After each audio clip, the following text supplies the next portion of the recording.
Bom, boa tarde, pessoal. Vamos iniciar, então, a atividade da tarde. Para quem... Espero que tenham... A gente mandou o link também para participação remota, então espero que o pessoal também possa acompanhar essa atividade da tarde. E eu fico muito feliz que a Cecília Burtez aceitou o convite de vir apresentar sua pesquisa, né? Ela tem trabalhado na área de administração, pesquisando sobre modelos alternativos de inovação. Ela estudou movimento ciência aberta, estudou hackerspaces e agora ela fez uma pesquisa sobre inovação de código aberto como parte das suas atividades acadêmicas do doutorado em administração que ela está realizando na Udicinos. Então, a palestra dela é o que motiva a adoção de Open Source Innovation como modelo de negócio, né? Então, Cecília, né, bem-vinda ao EHAL, né? Eu acho que é um momento muito interessante você estar vindo apresentar esse trabalho aqui. E fica à vontade aí para apresentar seu trabalho. Obrigada. Opa, está funcionando? Tá. Obrigada pelo convite. Eu estou com falhado. Tinha um que está falhado. Obrigada pelo... Agora está... eu desliguei. Alô? Agora está. Então, obrigada pelo convite, primeiramente. E conforme o Rafael adiantou, eu sou pesquisadora da área da administração, né? Fiz mestrado na área de administração. No mestrado, eu pesquisei os processos de aprendizagem entre hackers. Minha pesquisa foi feita num hackerspace de Porto Alegre, né? Inclusive, conversei com alguns membros do Garoa Hackers também na época, que contribuíram também para a pesquisa, né? E agora, no doutorado, eu estou saindo um pouco da linha de aprendizagem organizacional, entrando um pouco na linha de inovação. E dentro da linha de inovação, a ideia é trabalhar com inovação aberta, né? Então, eu estou no 2º ano de doutorado, né? Um doutorado são 4 anos, eu estou na metade do caminho. E essa pesquisa que eu vou estar apresentando para vocês aqui, ela é fruto de uma disciplina que eu cursei. Então, não é exatamente o tema da minha tese, mas tangencia, né, o que eu vou trabalhar na tese em si, propriamente. Se sobrar tempo, depois eu falo um pouquinho disso. Então, o título, né, do artigo que foi apresentado no Congresso também de Administração no mês passado, o maior Congresso Brasileiro de Administração, a gente esteve apresentando essa pesquisa. E o título do artigo, então, é Open Source Innovation, o que faz mover as iniciativas, né, abertas, o que faz mover as empresas a adotarem essas iniciativas. Vocês vão estar vendo que eu vou estar falando aqui muito de empresa, né? Não vou estar focando em indivíduo, né, que é membro da comunidade Open Source, tal, mas sim de empresas que adotam esse modelo, digamos assim, como modelo de negócio. Então, quando a gente fala em inovação aberta, eu achei importante trazer aqui um panorama para vocês que tem diferentes graus de abertura, né? Claro que a literatura que eu vou estar trazendo aqui, toda a minha revisão de literatura é sempre baseada mais na área de administração, né?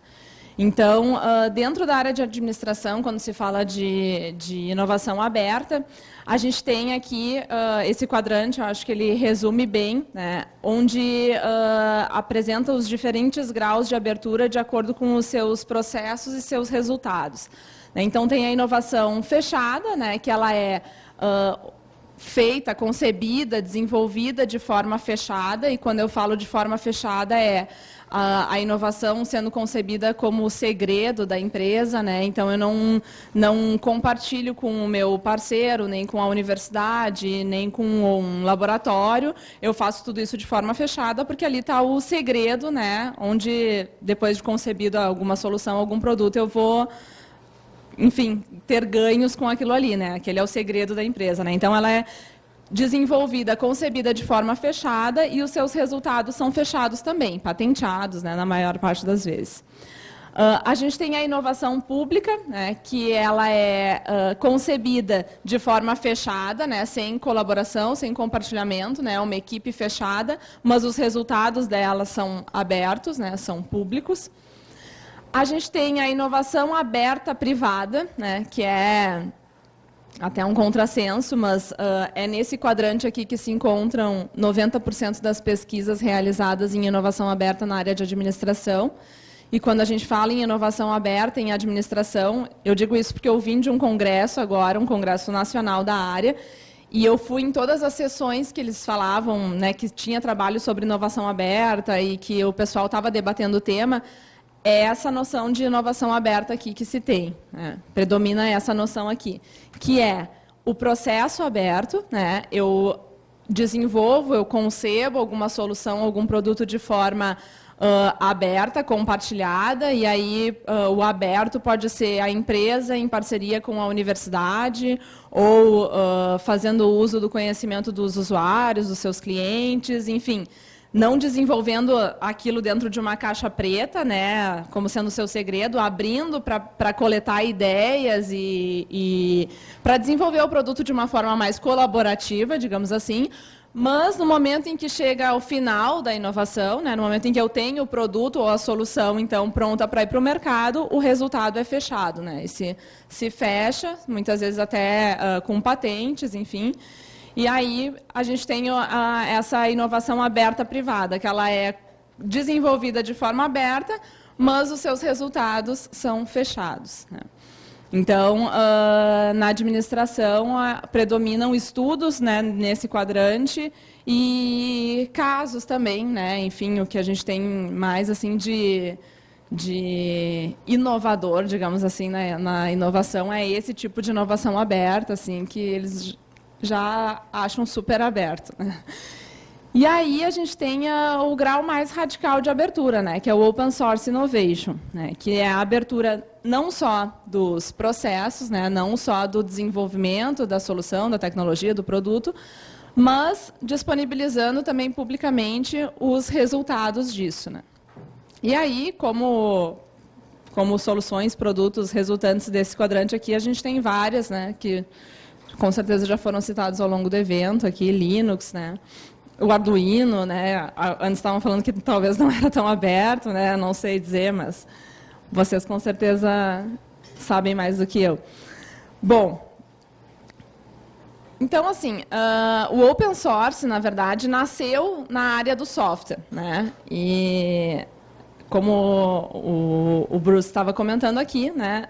Ele teve suas origens, né, na área do software, mas o que as pesquisas acadêmicas vêm trazendo é que, cada vez mais, ele está transbordando, digamos assim, para outras áreas, né? E aí a gente tem aqui o primeiro encontro, né, de hardware livre e aberto, né, que é a prova disso, né, que o modelo open source já não está mais só no software, né, mas também está começando a alcançar outras esferas, né, outros mercados, né?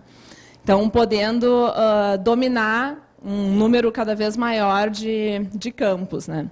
Então, alguns autores colocam a necessidade de se olhar para esse modelo, né? De novo, lembrando que eu estou falando de autores da área de gestão, né? Então, esses autores colocam a necessidade de se olhar para esses modelos e ver por que isso está transbordando, né? E por que isso está se alastrando, digamos assim, né? O que esse modelo tem, né? Que as teorias tradicionais de administração e de gestão, de uma certa forma, não conseguem explicar, né? Porque não sei se alguém aqui cursou a faculdade de administração, mas na faculdade de administração, né? Lá em nível de graduação mesmo, o que se aprende é o segredo da empresa, né? Os modelos de gestão que não conversam nem um pouco com esse modelo aqui, né? Então, esses autores aqui colocam a necessidade de se estudar a fundo esse modelo, né, como modelo de negócio, né, e ainda mais em outros domínios que não só o domínio do software, né, porque a maioria das pesquisas que se tem, quando se vai fazer uma revisão de literatura sobre open source, é sempre relacionada a software. Então, dentre várias questões que merecem ser aprofundadas, respondidas, pesquisadas, uma delas suscitou a realização desse estudo aqui, que é o que faz mover essas iniciativas, né? Quais são as motivações daquelas empresas que adotam o modelo open source como modelo de negócio, né? que adotam um modelo de open source para ganhar dinheiro, né? Porque a gente está falando de modelo de negócio, a gente está falando de business, né? Então, o que motiva essas empresas a ir numa via que não é a via tradicional, né? Que não é o mainstream, digamos assim, e o que faz elas adotarem e, né, trilharem esse caminho, né? Então, para responder essa pergunta, a gente fez um estudo exploratório, né, com gestores de 7 empresas nacionais e estrangeiras, tá? E procuramos empresas que não fossem só do domínio de software, né, que fossem também de outros domínios para poder atender aquela necessidade, então, assinalada anteriormente ali, de levar esses estudos para além da área do software, né, para não ficar a explicação sempre dentro do domínio do software e trazendo motivos, aspectos particulares à esfera ao universo do software, digamos assim. Então, aqui eu trago uma revisão da literatura, né, que dentro da literatura sobre aquele quadrante lá de Open Source Innovation, né, percebam que Open Source é uma caixa, inovação aberta é uma caixa grande, que engloba vários tipos, vários graus de abertura, e eu estou focando em uma caixinha, que é o Open Source Innovation, que seria o grau mais radical de abertura.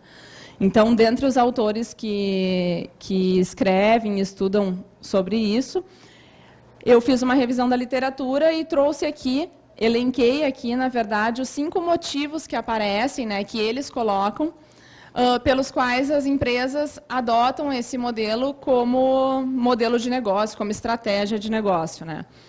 Então, o primeiro motivo é o tempo, né, que é o tempo reduzido para levar uma solução ou um produto para o mercado, né? No momento que eu abro, eu consigo inovar de forma muito mais ágil, muito mais rápida, né? E, com isso, consigo corresponder muito mais à velocidade que o mercado demanda da minha empresa cada vez mais, né? Quanto mais fechado, mais lento, mais difícil é, né? A ausência de lock-in. E aqui, o que se entende por lock-in é o aprisionamento, digamos assim, o fornecedor aprisionar o cliente pelo seu conhecimento que é fechado, né? Exemplo, eu, como empresa, compro um software de um determinado fornecedor, que é fechado, e ninguém conhece a tecnologia dele, ninguém desenvolve, enfim, ele fecha e eu viro meio que refém, né, do meu fornecedor.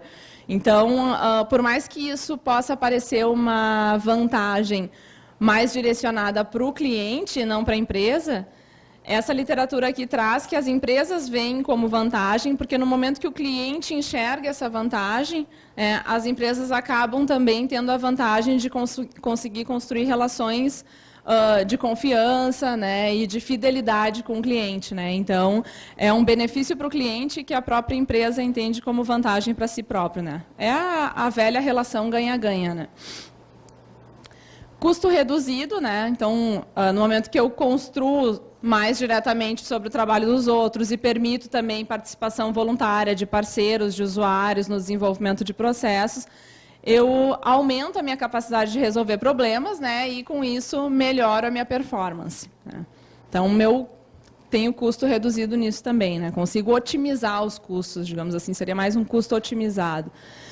Fidelização, né, que está muito ligado também com a ausência de lock-in ali, né, que a transparência no desenvolvimento dos processos fortalece, então, essa relação de confiança, né, e a fidelização. E o marketing indireto, né, que a abertura provê uma visibilidade que muitas vezes não tem propaganda que pague, né? O fato de tu ter o teu produto aberto e disponível para quem quiser ver, mexer, usar, né, e compartilhar, é um marketing free, né, de graça, e que muitas vezes muitas empresas gastam milhões, né, nos seus caixas aí em marketing e não conseguem um marketing tão eficaz quanto esse, que é o que rola na comunidade, né, entre usuários, enfim. Isso é o que aparece na literatura. Tá? Bom, então, para a gente verificar o que aparece na prática, né, junto àquelas empresas que eu comentei com vocês, que a gente entrevistou, 7 empresas, a gente foi a campo, então, para conversar com essas empresas, né, essas empresas que adotam esse modelo. E aí a gente buscou conversar com empresas que são puramente open source. Né, e não, a minha empresa trabalha num modelo tradicional, mas tem um produto da minha empresa, tem uma linha que é aberto. Né?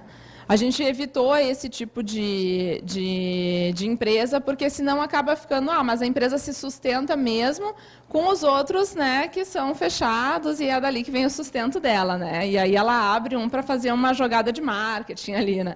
Então, a gente queria ver como que as empresas totalmente, 100%, né, plenamente abertas, se sustentavam com esse modelo e por que, né, escolheram essa via. Então, a gente identificou inicialmente 24 empresas, né? Todas elas foram convidadas para participarem da pesquisa, seja por entrevista pessoalmente, seja por Skype, e-mail, enfim. 7 delas concordaram, né? Responderam a tempo, né? Porque a gente também tinha um tempo para fazer a coleta de dados, fechar a coleta para fazer a análise, né? Então, a gente conseguiu a participação de 7 delas que responderam e concordaram em participar. E todas elas participaram por meio de algum gestor, algum CEO, né, diretor, gerente, enfim, que responderam perguntas, então, do nosso questionário, das nossas entrevistas. Então, aqui está o quadro das empresas que participaram dessa pesquisa. A gente prometeu não divulgar nomes, né? Uma questão de ética na pesquisa, né? No momento que a empresa participa, a gente se compromete em não divulgar nomes. Então, aqui eu trago os mercados em que elas atuam, o tempo de empresa, né? De vida, tempo de vida das empresas, o número de empregados ali, para vocês terem noção mais ou menos, né, do tamanho das empresas, e quem foram os entrevistados. Né? E daí lá a nacionalidade. Né? A gente tem 3 empresas brasileiras e 4 empresas estrangeiras participando aqui dessa pesquisa. Então, partindo para os resultados, né, o que a gente viu de forma geral é que todas as empresas citaram o modelo open source como uma decisão estratégica. Né? Então, diferente dos estudos que a gente leu, eu falo a gente porque, na verdade, são 3 autores, eu esqueci de apresentar os nomes deles ali, mas é eu e mais 2 autores. Né? Então, diferente dos estudos que a gente leu bastante sobre open source e que são mais direcionados para o indivíduo mesmo, né, para a pessoa, o desenvolvedor, que é membro da comunidade open source e que traz muito o cunho ideológico, né, dos valores, da ideologia, enfim, muito esse casamento, né, dos seus valores com a ideologia do movimento, e é por isso que eu participo do movimento. No momento em que a gente foi falar com empresas e não com indivíduos, né, para perguntar por que essas empresas adotavam esse modelo como estratégia de negócio, o que a gente viu foi justamente isso. Né? Foi algo não tão relacionado com a ideologia, mas sim relacionado com a estratégia, né, com ganhos, digamos assim, né, que a empresa teria com a adoção desse modelo. Então, as companhias ali relataram diferentes vantagens, né, para suas estratégias, principalmente relacionadas à velocidade da inovação e melhora de performance. Né? Foram duas coisas assim, que foram muito mencionadas por todos os entrevistados, né? Tanto a velocidade da inovação quanto a melhora de performance. Os respondentes, então, mostraram que o Open Source Innovation pode ser considerado uma forma de ganhar visibilidade e reconhecimento de forma rápida e barata, né, que está muito ligado ao marketing direto lá. Né? E a gente notou também uma mudança, né, de onde a empresa vai ganhar, né? Ao invés de ganhar no fechamento do produto e na comercialização do produto, o que a gente percebeu é que essas empresas acabam tendo ganhos associados a suporte, treinamento, consultorias, né? Então, muda a lógica. Eu ofereço tudo de forma aberta, desenvolvo de forma aberta, os meus resultados estão disponíveis de forma aberta, porque quanto mais aberto tiver, mais talvez eu tenha demandas desses serviços associados, e é aí que entra o ganho da empresa, né? Então, muda a lógica de fazer negócio, né? E nós não observamos aspectos ideológicos, altruístas, né? Então, uma adoção feita muito racionalmente, né? Colocando tudo na mesa e vendo qual realmente seria o caminho que levaria a empresa ao sucesso, digamos assim. Teve até algumas empresas que iniciaram com um modelo fechado, estavam quase quebrando quando resolveram abrir. E aí foi uma escolha bem estratégica, porque essa abertura fez com que a empresa conseguisse se recolocar e sobreviver, digamos assim. Então, o modelo, a grande novidade assim, do artigo é que o modelo open source aparece também como estratégia de negócio, né? Não só aquele discurso altruísta e ideológico, né?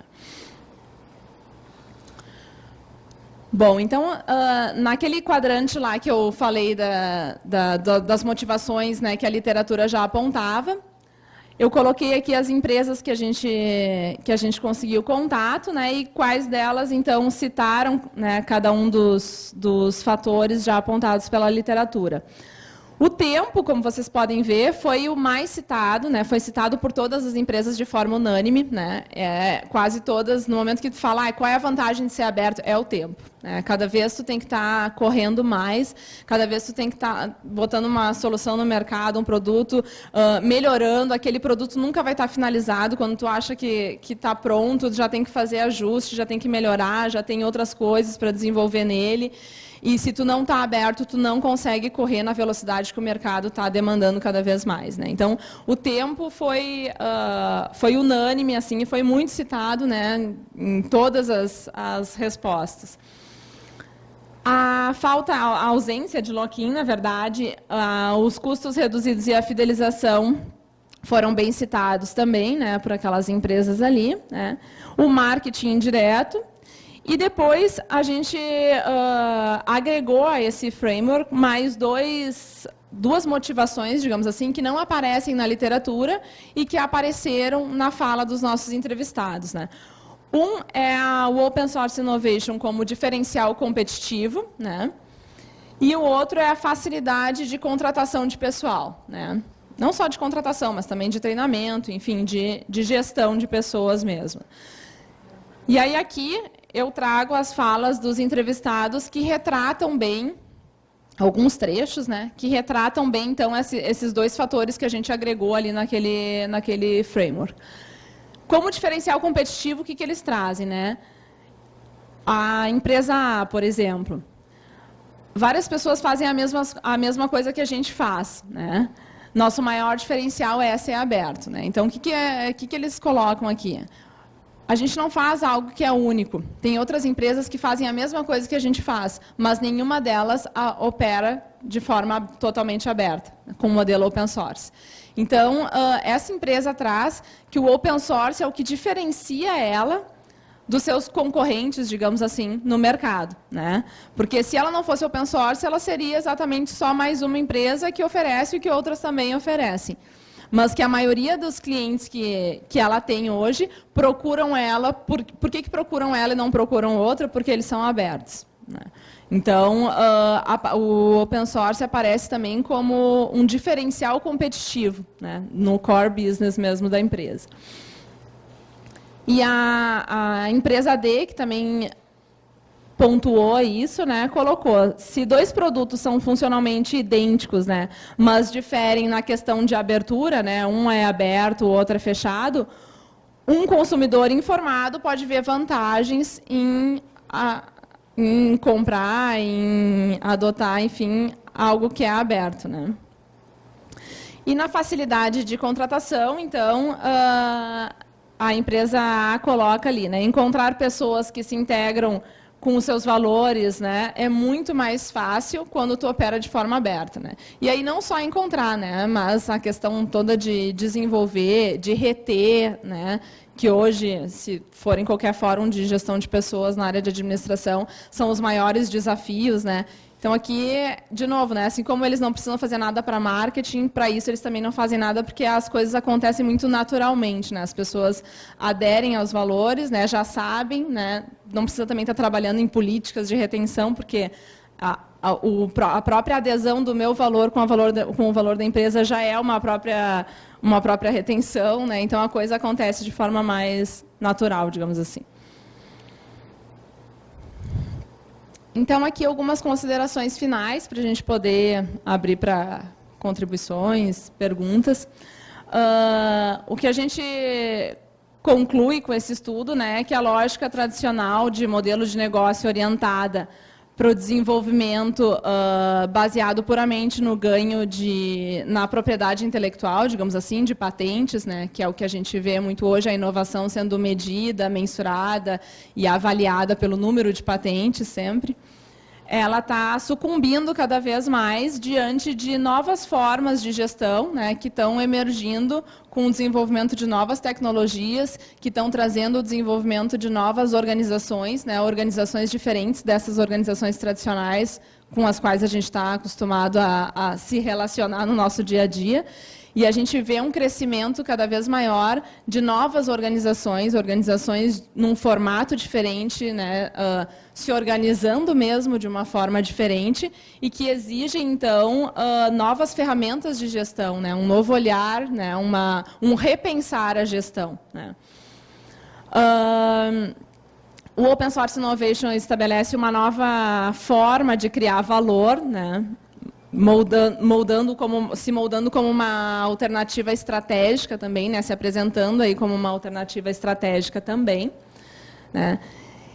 E aqui a gente traz um alerta, né, principalmente pela mudança de paradigma que ele representa, alguns cuidados devem ser tomados, né, ele não pode ser reduzido, digamos assim, ao entendimento de que eu vou operar minha empresa com open source porque isso vai me reduzir custos, né?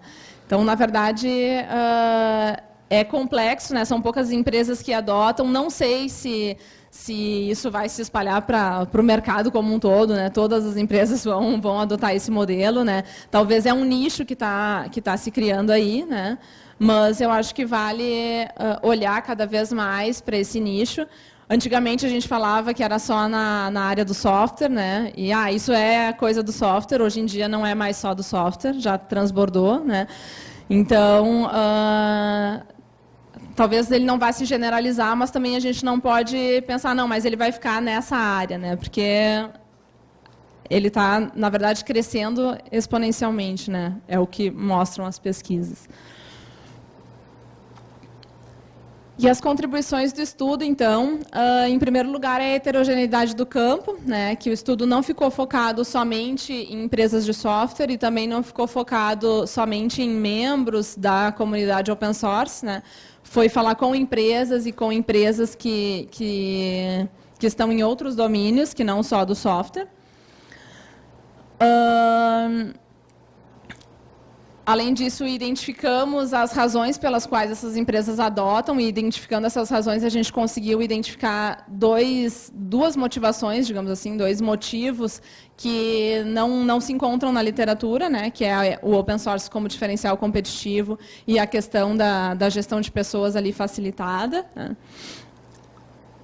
E fica a abertura, né, digamos assim, o alerta para a necessidade de se repensar as novas formas de gestão, né, de se repensar as teorias organizacionais, enfim, é um trabalho acadêmico, por isso fica-se essas contribuições mais acadêmicas. Acho que é isso. Aqui estão algumas referências. E é isso. Aqui está o contato dos autores.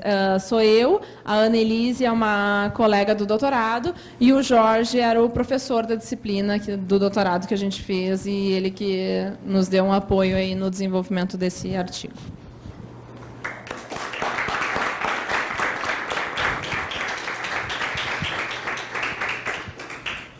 Bom, Cecília, muito obrigado pela tua colocação, né? Você mostra uma nova fase que a questão de inovação aberta está chegando, né? Ou a transformação do código aberto ou das tecnologias livres chegando na questão justamente do que é o business, né? O business school, a escola de administração, já olhando criando novos termos para levar isso para quem realmente está pensando em administração de empresas em larga escala, né? Então, não tem como estressar a importância, né, do trabalho da Cecília para justamente afinar o contato, né, com quem justamente faz as escolhas. E a gente tem uns minutos para perguntas, né? Então, vocês fiquem à vontade. Estão 10 minutos. Dos dois aspectos que você mencionou, que as empresas mencionaram e vocês incluíram, você pode falar mais sobre o que eles disseram sobre o diferencial competitivo? Porque, desde o princípio, né, você diz que nenhum deles optou pelo open source por uma iniciativa altruísta. No entanto, se você puder retornar aos slides, só para eu relembrar, inclusive, me parece que a parte do... Qual slide tu quer? O próximo. Esse? O próximo. Isso.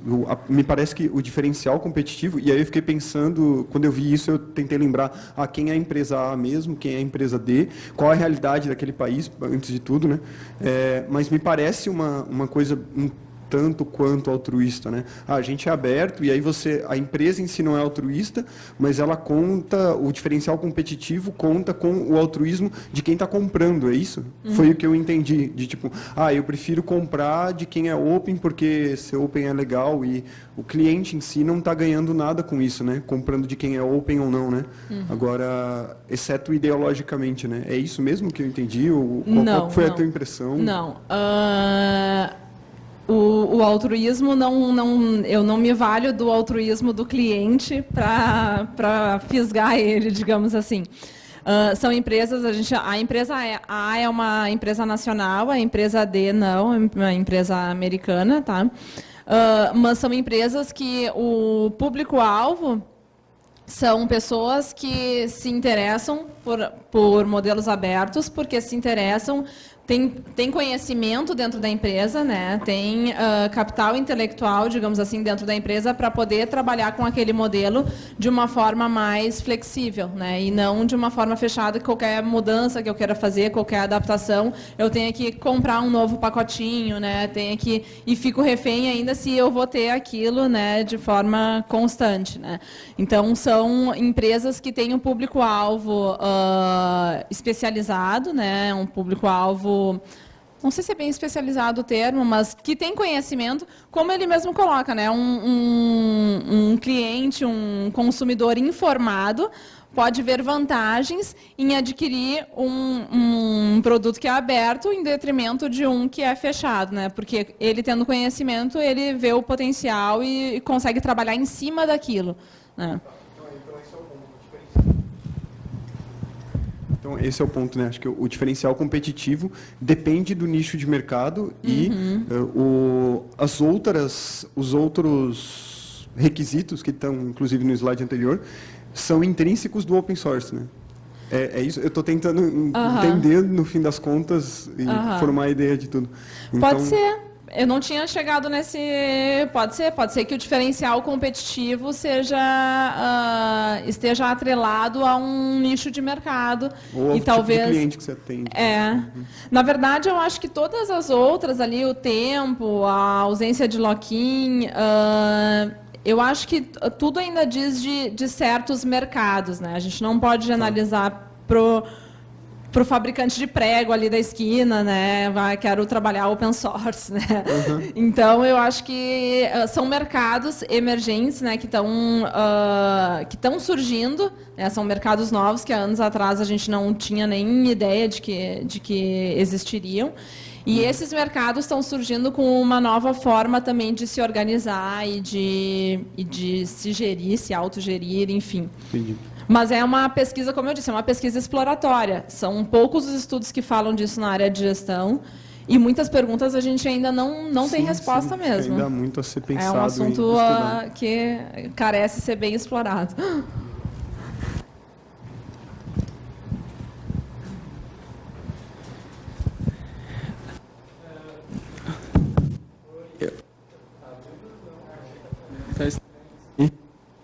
Tem as zonas de Fresnel.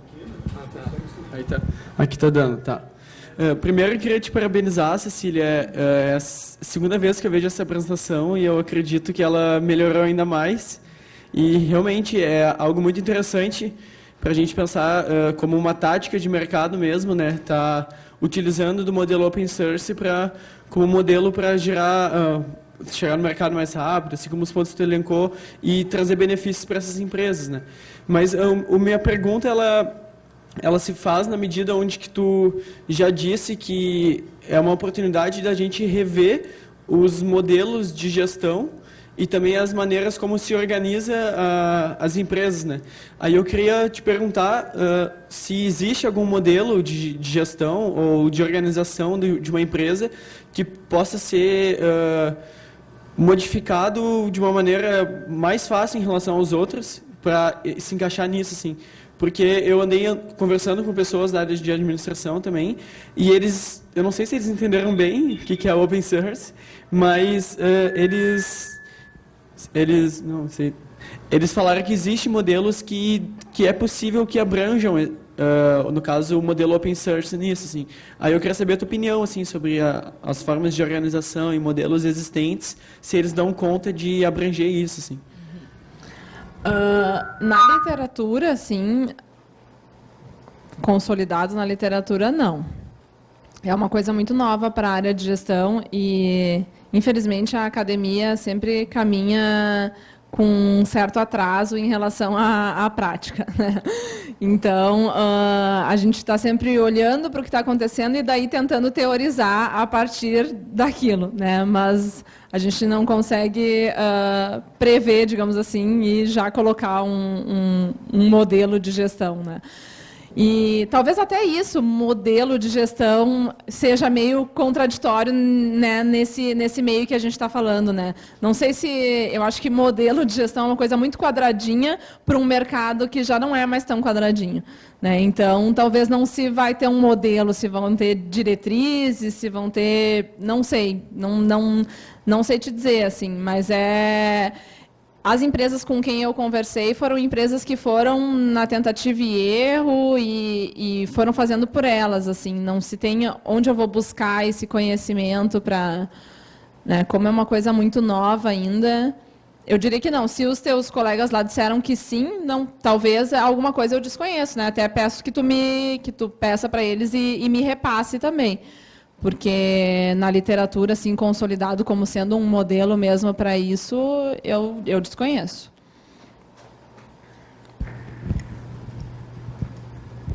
Pegando esse gancho, eu fiquei curiosa para saber se, com essa pesquisa e a tua leitura, tu acredita que esse modelo de organização hierárquico, com essas divisõezinhas, essa coisa clássica que a gente vê, ele funciona tranquilamente? Se teria outras maneiras da empresa se organizar que seria melhor com o modelo, com esse modelo de inovação?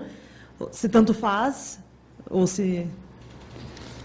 Eu acho que cada vez menos a gente vai ter uma receita para a coisa, né?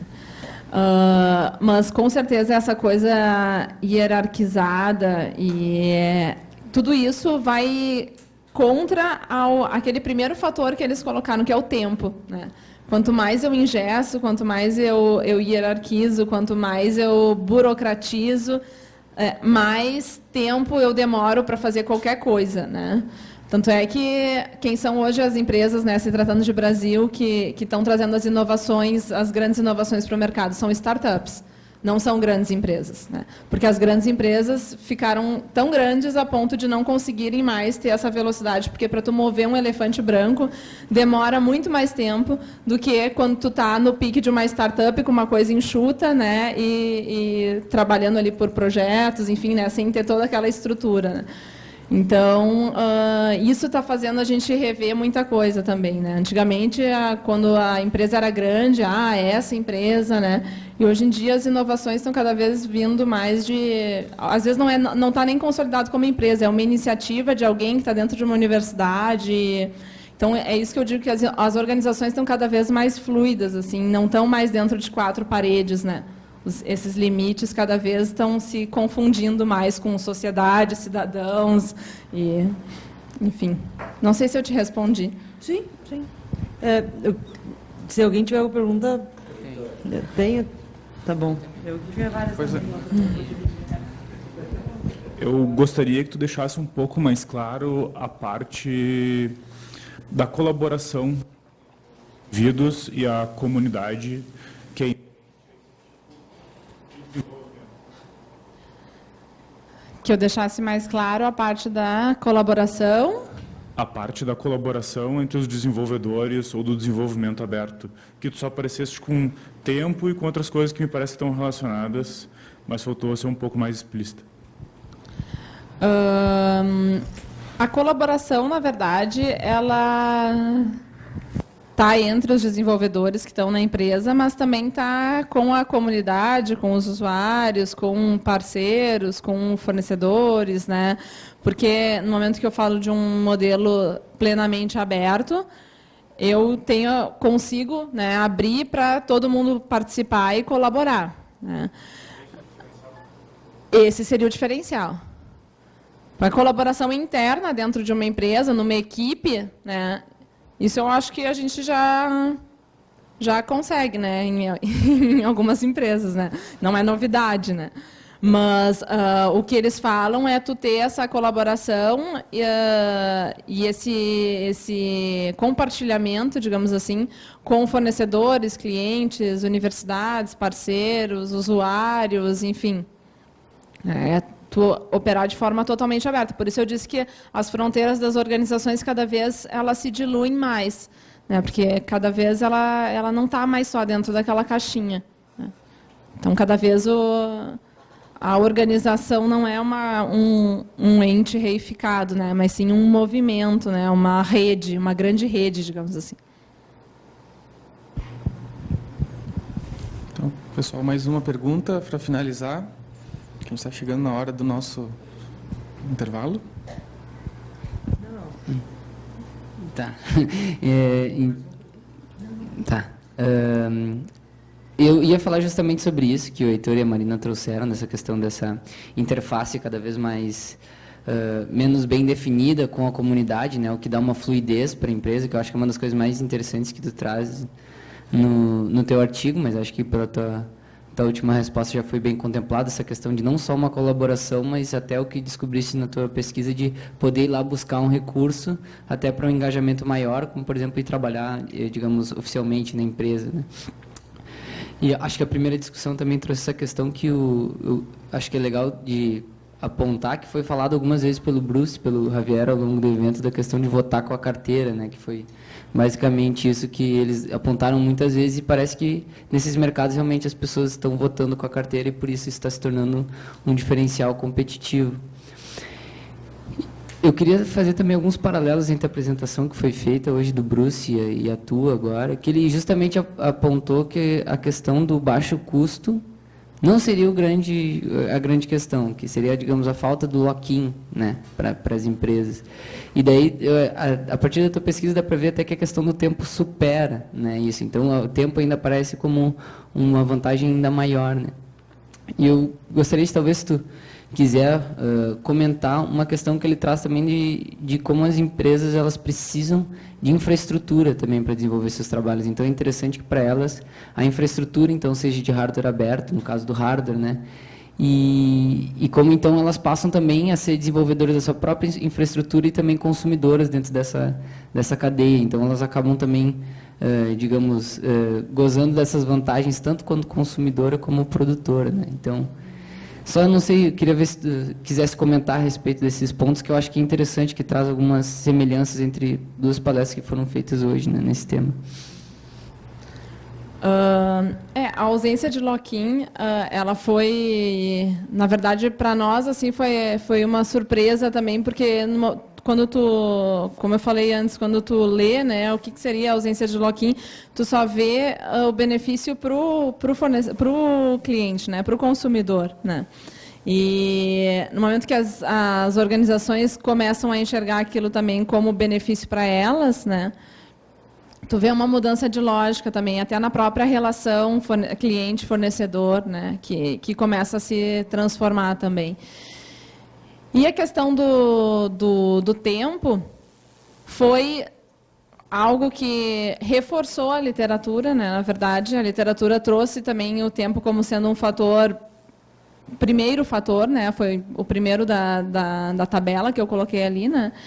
E realmente as entrevistas confirmaram, né, aquela. Não sei se é uma questão assim do que é mais perceptível. Me pareceu isso, assim, que o tempo é o que eu consigo perceber de forma mais rápida, é aquilo que está aparente, muito mais aparente, assim, no dia a dia, assim, é o que está na minha cara, assim, que realmente a velocidade, tu ganha muito em velocidade. Mas o que está por trás desse ganho de velocidade talvez são outras coisas que daí não se para tanto para pensar, né? E por isso não se é mencionado, né? E claro, não vou botar palavras na boca dos entrevistados, né?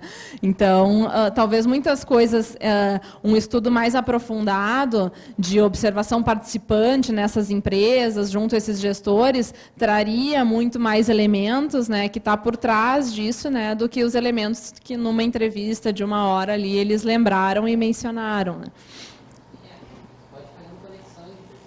Isso.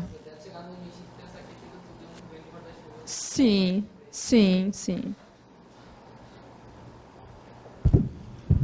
Bom, Cecília, obrigado. Eu que agradeço.